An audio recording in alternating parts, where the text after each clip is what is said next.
Baik, terima kasih Dr. Sri atas penerangan yang memberikan pencerahan kepada kita. Maka tamatlah round yang pertama. Forum ni belum tamat lagi.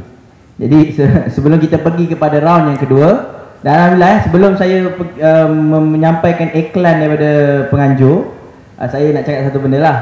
Sepanjang saya ikut forum-forum dan sebagainya, biasanya ahli-ahli forum dia akan cakap panjang lebih daripada masa. Tapi alhamdulillah forum kita, ahli panel kita, dia tepat je bagi apa yang nak, dia tak tambah-tambah lebih-lebih. Semua on time. Okay? Mungkin kerana nak bagi ruang soalan yang banyak daripada penonton. Jadi alhamdulillah pada hari ini. Jadi sebelum saya pergi kepada pusingan yang kedua, ada iklan daripada penganjur. Mohon jasa baik hadirin, akan ada kutipan derma yang dijalankan oleh petugas muslimat. Maka kalau itulah ada lebih, ada kelebihan, kemampuan dan sebagainya, bolehlah berikan derma kepada mereka lah untuk kutipan derma ni, insya-Allah. Jadi kita pergi kepada pusingan yang kedua, ya. Saya kena tengok soalan.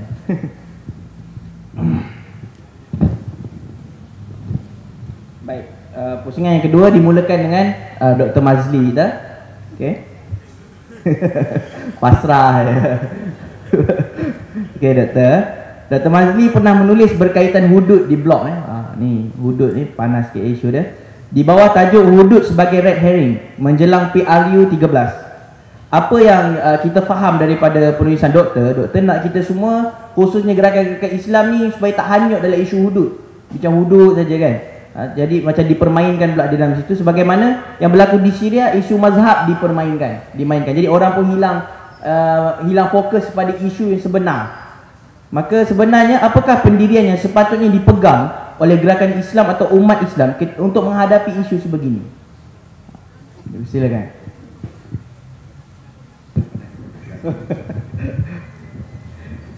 Saya bila lihat ramai orang muda ni di bawah panas hari cuti, rasa cerah masa depan Islam kat Malaysia ni. Macam baru ni lah Sapi Pening dengan Dr. Sri sekali, dengan Dr. Mujahid. Siapa ni, daripada dua orang Penang, dia duduk Bantai Sultan nak kan. Tapi tak apa poinnya, hari tu hari cuti. Hari awal Muharram. Hari awal Muharram buat program tentang perbincangan buku Dr. Siddiq Fadil, Islam dan Melayu. Tajuk berat. Orang kita nak sapu rata kata tak baca buku, tipulah. Buku paling banyak laku terutamanya buku agama. Tak percaya pergi MPH dan juga tanya dengan Telaga Biru Ustaz Hazan. Betul? Buku banyak laku, tetapi nak bincang buku dan buku seberat buku Dr. Siddiq Fadil ni, tak ramai lah orang kita. Tapi bila pergi Penang, saya lihat hadirin ada dalam 1000 lebih. Mereka bagi free buku tu, 1000 kopi tak cukup, penuh dewan. Dr. Sri ada tengok. Jadi saya rasa kagum lah kat orang Penang ni, orang Melayu Islam. Sebab biasa kita lihat dekat berita utama, orang Melayu Penang ni tak ada makan, duduk minta sedekah tepi jalan, rumah kena roboh, gerai kena roboh, tak boleh berniaga, habislah terpinggir lepas DAP memerintah. Sebelum tu mereka kaya raya, sebelum tu mereka paling hebat waktu kafe Zimi memerintah Penang. Tapi bila kafe Harbi, kesian terpinggir. Tapi bila pergi tak nampak pula kat tepi jalan mereka duduk minta sedekah. Apa tengok Dr. Sri rumah pun molek saja besar dekat Bukit Mertajam. Tapi tak apalah, itu red herring lah kan. Red herring ni bahasa orang putih kata isu yang cuba dilarikan. Dia nama ikan herring tu, dia bau dia kuat. Biasa kadang kalau istilahnya datang bila kita bawa anjing untuk cari kesan satu barang. Jadi orang pencuri ni pandai, dia bubuh red herring, anjing tu tak cari barang tu, dia pergi cari ikan kering tu. Okey, jadi isu red herring ni maksudnya mengalihkan tajuk, mengalihkan fokus untuk pergi kepada fokus perkara lain. Ia timbul baru-baru ni apabila kita lihat Tuan Guru Chua Soleh, Mursyidul Am kepada Barisan Nasional, begitu berminat dengan hudud. Tapi saya fahamlah mungkin sebab dia ada penasihat agama, orang yang berilmu yang menasihati beliau, dan itu mengikut kata-kata Tuan Guru yang berhormat Tuan Guru Choi Soleh kan. Jadi dia mula berminat dengan hudud dalam keadaan yang tidak terhingga kan. Keluar kenyataan pasal hudud satu-satu. Mula-mula dulu dia datang Kelantan, dia tengok waktu raya haji kedai-kedai tutup semua. Dia kata umat Islam nak maju macam mana ni, hari raya tutup kedai, ekonomi tak maju. Habis dia ingat raya Cina, kedai Cina buka lah. Tapi tak apa, waktu tu orang BN, orang UMNO, kerana dia kafir zimmi, maka mereka gembira. Dia pergi ke Segamat oleh kerana calon PAS pada waktu tu seorang cikgu Nur Mala kan, nak enggan bersalaman dengan bukan mahram. Tak apalah, kita tolak tepi khilaf dan sebagainya, tapi kita hormati sebagai muslimat yang berpegang kepada satu pendapat yang pendapat majoriti pun yang kata tak boleh bersalam dengan bukan mahram. Lepas tu baru dia pegang sarung tangan dan sebagainya. Jadi Choi Soleh sudah bising, inilah contoh pemerintahan Taliban, dia kata. Tak nak bersalam dan sebagainya. Begitu juga kita lihat ustaz-ustaz di dalam UMNO dan BN tersenyum gembira dan tidak membuat apa-apa kenyataan umum. Mungkin mereka menarik tangan Choi Soleh dan berbisik di dalam bilik kepada beliau. Tapi yang penting, ini diikuti dengan pelbagai dalam muktamar MCA sendiri. Muktamar di dalam perhimpunan agung MCA pun dibincangkan tentang hudud dan sebagainya. Tuan-tuan dan perempuan sekalian, kenapa beliau begitu berminat serang? Dan kita tahu bila dia serang kata macam-macam. Saya bukan orang PAS, memang saya bukan ahli PAS pun kan. Orang PAS kadang saya segelintir duk hentam saya pun ada juga kan. Tapi nak ceritanya, tapi bila kita bicara tentang hukum, kita kena jujur, kita kena ikhlas. Walaupun yang ditarget itu dikatakan hudud PAS ataupun Tuan Guru Nik Aziz secara individu, tetapi ternyata apa yang beliau kacau itu berkaitan dengan Islam kan. Kata orang suruh tutup aurat, maksudnya kawan ni galak suruh rogol dan sebagainya. Ini merupakan fitnah. Tapi alhamdulillah kita ada Perdana Menteri yang merasmikan dan tersenyum saja tanpa menegur Choi Soleh ketika muktamar MCA tersebut. Yang sepatutnya beliau sebagai waliul amri dan al-imam di Malaysia ini menegur orang yang menghina Islam secara terbuka. Tapi tak apalah, kita letak tepi. Isunya kat sini, kenapa perkara ini semua timbul? Satu saja, menjelang pilihan raya. Pilihan raya saja. Kenapa sebelum ni beliau tidak berminat? Kenapa sekarang baru berminat? Kalau kita perasan, hatta bila sebut tentang hudud, tidak pasal-pasal UMNO pun berminat cerita tentang hudud. Adun Kemelah daripada Johor, daripada orang negeri saya, katakan bahawa hudud PAS tidak hudud. Hudud yang sebenar ialah hudud yang dilaksanakan hatta kepada bukan Islam dan sebagainya. Kita pun menantikan bilalah hudud UMNO itu hendak diperjuangkan.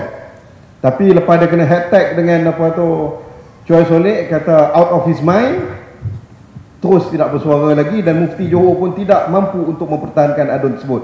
Dan adun tersebut pun hilang kelip-kelip kusangka api kalau api mana puntungnya, hilang raib kusangka mati kalau mati mana kuburnya. Jadi kita pun tak tahu bila akan muncul enactment hudud UMNO yang diperjuangkan oleh Adun Kemelah tersebut. Tapi yang penting tuan-tuan, isunya satu.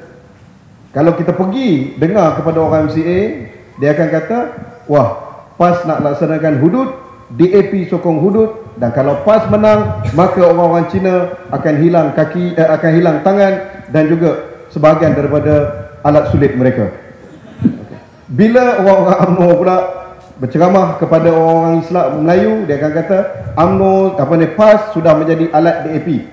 Nak buat hudud pun kena minta izin DAP. Maka untuk mengambil hati Tok Kong yang ada, mereka terpaksa buang negara Islam dan gantikan dengan negara kebajikan. Kita pun tak tahu mana satu yang betul. Sepatutnya di dalam sebuah negara demokrasi, dan bagi saya antara orang yang memperjuangkan demokrasi dan politik matang, saya konsisten mengatakan ruang media merupakan ruang yang patut diberikan kepada semua. Kalau satu pihak menuduh pihak yang lain, bagi peluang kepada mereka membela diri. Kalau UMNO berpendapat demikian, menuduh PAS begini-gini, maka PAS patut diberikan peluang untuk membela diri mereka di dalam media arus perdana. Begitu juga apabila kalau MCA diberikan peluang untuk menuduh DAP sedemikian, DAP juga patut diberikan peluang untuk membela diri mereka di dalam media arus perdana. Betul kan? Bukan saja kepada parti politik, tetapi bagi semua pihak yang terlibat. Apabila berlaku proses umpama ini, rakyat akan semakin matang. Waktu saya teringat kepada kata-kata Malik bin Nabi. Tak ada orang selawat lah. Ada separuh tempat saya kata Malik bin Nabi, dia pun Allahumma salli ala Muhammad. Bukan, Malik bin Nabi ni seorang pemikir daripada Algeria. Bila beliau mengatakan tentang demokrasi, beliau tidak bicara demokrasi dalam kerangka mekanisme semata-mata, tidak bicara demokrasi sebagai sistem politik semata-mata, tetapi Malik bin Nabi melihat demokrasi sebagai satu sistem pendidikan. Demokrasi yang matang, demokrasi yang benar-benar demokrasi, ia akan menjadi satu sistem pendidikan kepada rakyat. Dia akan membuatkan rakyat menghargai akal pemikiran mereka. Demokrasi yang sebenar menghargai keputusan rakyat yang dibuat berdasarkan maklumat yang mereka terima dari semua pihak. Proses yang dinamakan sebagai informed citizenry, warga yang bermaklumat, hanya akan berlaku apabila demokrasi sebenar ada. Adanya free media, adanya freedom of expression, yang mana warga berhak mendapat maklumat daripada seluruh pihak dan mereka membuat keputusan berdasarkan kematangan, berdasarkan maklumat yang mereka pilih. Saya dah muak kadang-kadang bila kita kata tentang free media, kita katakan tentang demokrasi. Adalah rakan-rakan saya, bukan orang lain, sahabat-sahabat saya daripada pemimpin-pemimpin UMNO sendiri. Bila kita katakan kita nak macam ini, dia kata rakyat Malaysia tak bersedia, rakyat Malaysia tak faham, entah belajar luar negeri yang tak faham, rakyat Malaysia ni susah, dia kita kena tentukan. Saya pun pelik, dia cakap macam itu dalam satu waktu Perdana Menteri kesayangan saya mengatakan, Datuk Najib lah kan, bukan Rosmah. Perdana Menteri kesayangan saya mengatakan bahawa waktu untuk kerajaan mengatakan mereka tahu semua dan rakyat tak tahu sudah berakhir kan? Itu yang sebenarnya. Tapi kalau betul macam itu, bagilah free media, bagilah peluang kepada semua pihak yang dituduh untuk membela diri mereka.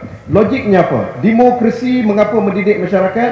Saya selalu dalam temu ramah, dalam wawancara, bila cerita tentang Arab Spring, saya akan katakan akar kepada Arab Spring, kebangkitan Arab itu bermula semenjak tahun 1997. 1997 apa ceritanya?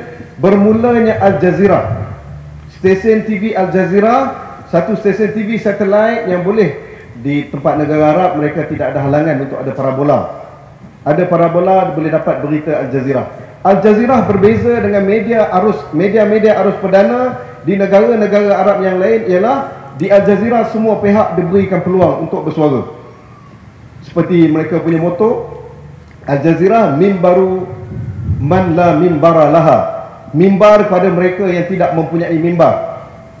Jadi dipanggil pemimpin-pemimpin negara Arab dan dipanggil pemimpin-pemimpin pembangkang, dipanggil orang-orang muda, dipanggil orang yang tak boleh ada akses kepada media perdana. Kalau isu Palestin itu bukan hanya berita daripada pihak Israel, daripada pihak Amerika, tetapi juga daripada pihak Palestin, daripada mangsa, daripada semua pihak diberikan. Hasilnya warga Arab mula boleh berfikir. Warga Arab ramai yang sudah mula celik dan mereka sudah boleh membuat penilaian dan berlaku proses pendidikan. Pelaksanaan demokrasi akan menyebabkan masyarakat berilmu, bermaklumat dan boleh membuat keputusan secara matang. Sebab itu Abdul Rahman Al-Kawakibi dalam bukunya Taba'iul Istibdad mengatakan antara punca kepada diktator boleh berkuasa penuh ialah apabila masyarakat dan rakyat jahil. Tetapi apabila rakyat dan masyarakat berpendidikan, yang mana mereka akan terdidik dan boleh berfikir matang melalui proses demokrasi yang sebenar, maka pada waktu itu talian hayat kepada rejim, kepada diktator sudah putus. Jadi tuan-tuan dan puan-puan sekalian, bila bicara tentang isu apa tu hudud tadi, soalan tentang hudud kan? Okey, soalan tentang hudud, ke mana gerakan Islam patut menuju hari ini? Kita tahu sebagai umat Islam kita semua beriman hudud sebahagian daripada hukum Islam, betul tak? Ke ada yang tak beriman dengan hudud? Tak beriman, tak percaya dengan hudud. Kalau tak percaya dengan hudud, itu kena ikut khusus pemulihan jais, pemulihan akidah, kan? Okay. Tapi masuk kat sini, setiap mukmin mengatakan bahawa hudud itu hudud Allah. Ini undang-undang yang perlu dilaksanakan. Cuma untuk pelaksanaan kita nak solat pun ada dia punya syarat-syarat sah solat. Tak tutup aurat, tidak sah solat. Solat kat tempat yang najis, tidak sah solat. Tak ambil wuduk, tidak sah solat. Begitu juga untuk pelaksanaan hudud. Ada unsur-unsur kondusif untuk pelaksanaan tersebut. Sebab itu Rasulullah SAW melarang pelaksanaan potong tangan, melarang dijatuhkan hukuman ketika berlaku peperangan.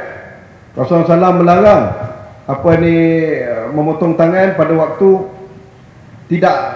tidak aman. Dan Saidina Umar sendiri tidak melakukan potong tangan ketika waktu kemarau. Kenapa? Dekat situ ada syubhat.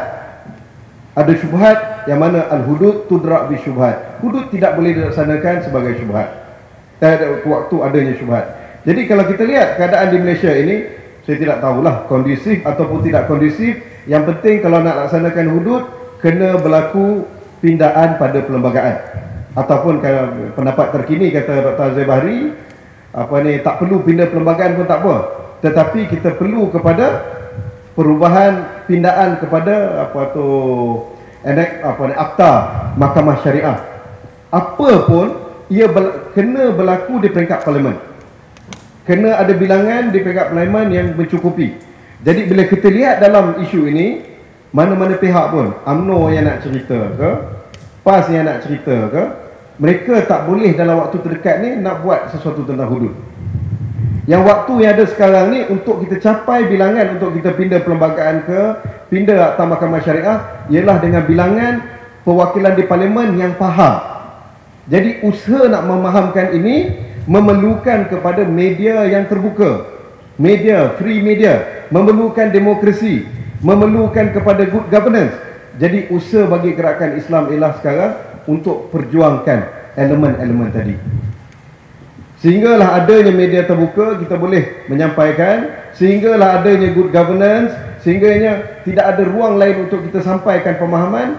Maka pada waktu itu adanya peluang kita untuk mendapatkan angka-angka di peringkat parlimen tadi. Dan juga tuan-tuan dan puan-puan, bila kita rujuk kepada takrifan Ibn Taymiyah tentang amanah dan juga tentang keadilan, itu juga sebahagian daripada politik Islam, kan?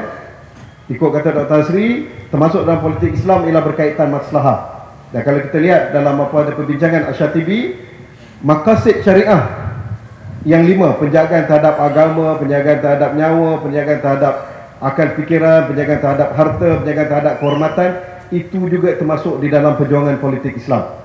Jadi pada saya, tidak boleh disempitkan. Bagi gerakan Islam, jangan sempitkan perjuangan hanya kepada hudud semata-mata. Ya, kita tidak mengabaikan. Dan kalau bagi pihak PAS, tak perlu risau. Tak perlu nak cakap kami nak hudud-hudud. Orang dah tahu dah, kalau PAS tu memang hudud. UMNO tak akan buat hudud, kan? DAP pun tak nak hudud, itu kita tahu, kan? PKR pun tak pernah bicara tentang hudud. Tapi mereka tak ada masalah dengan PAS semua. Jadi PAS tak perlu risau benda tu. Tak perlu nak cakap-cakap kata, saya ni ustaz lah, saya ni ustaz. Tak, orang tahu hang ustaz lah, kan? Tak perlu. Orang dah tahu itu perjuangan kamu. Yang penting pengisian kepada perjuangan, pengisian kepada Islam yang lebih luas itu. Sebab itu, ni ada wakil Hizbun Nur kat sini, kan? Hizbun Nur Mesir, orang Malaysia.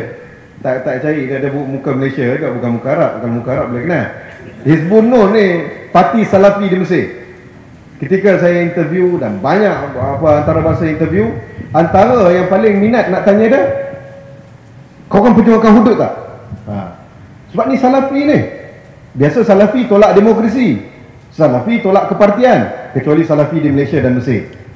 Salafi di Malaysia masuk UMNO, ya. Salafi di Mesir tubuhkan parti sendiri yang dinamakan, banyak, dia ada 5 parti, bukan 1 parti saja. Artinya yang dulu angkat senjata pun tubuhkan parti untuk tanding. Tapi saya sempat temu ramah dengan siapa tu, Hizbun Nur.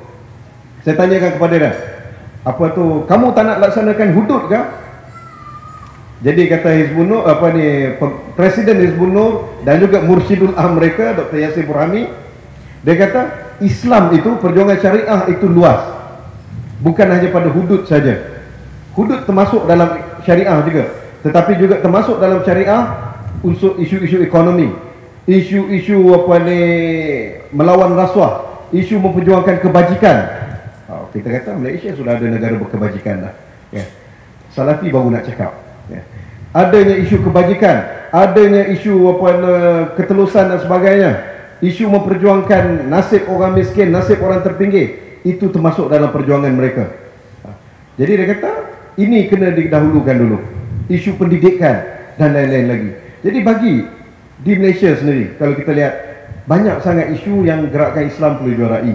Baru-baru ni kita lihat isu OKU, bagaimana polisi dan juga undang-undang yang ada di Malaysia ini, walaupun ada undang-undang berkaitan dengan OKU, Akta OKU 2008, tetapi tidak ada undang-undang anti diskriminasi. Begitu juga kalau kita lihat dalam banyak isu lain, isu rasuah, isu sebagainya. Orang kata ini bukan Islamik. Tidak, itu juga isu Islamik. Dengan merujuk maqasid syariah, merujuk pada tulisan Ibn Taymiyah, merujuk pada Al-Iz bin Abdul Salam, Ailan Al-Farsi dan sebagainya, Islam itu terlampau luas. Apa saja dalam kerangka maslahah, apa saja untuk mengelak kemudaratan, itu termasuk dalam perjuangan Islam. Wallahu a'lam bishawab. Saya ingat masalah wayar. Jadi masih ada penerangan yang panjang. Ada penerangan yang panjang tadi. Jadi kita dapat melihatlah berkenaan dengan hudud, apa stand yang sepatutnya kita pegang. Dan kadang-kadang saya nampak, kadang-kadang ni saya punya komen peribadi lah, bila saya tengok orang bagikan hudud terlalu hudud dibagikan seakan-akan itu agenda utama. Maka seakan saya nampak hudud ni macam kayu magic juga. Bila angkat je boleh selesai semua benda. Sebab kadang-kadang kita lihat, kadang-kadang hudud ni yang saya nampak secara overall pada banyak tempat sekalipun, bila berada di tangan yang salah, maka hudud akan menjadi satu fitnah pada kita. Maka sebenarnya bukan amal hudud, aman dunia. Saya tak nampak macam tu. Jadi betul sebagaimana kata-kata Dr. Mazli tadi, saya sokong, di mana beliau menyatakan kita ada banyak benda kena juarai. Dan benda-benda tu kena kita perhatikan. Dan perjuangan Islam bukan hudud semata-mata. Mari kita perlu luaskan pandangan kita, insya-Allah.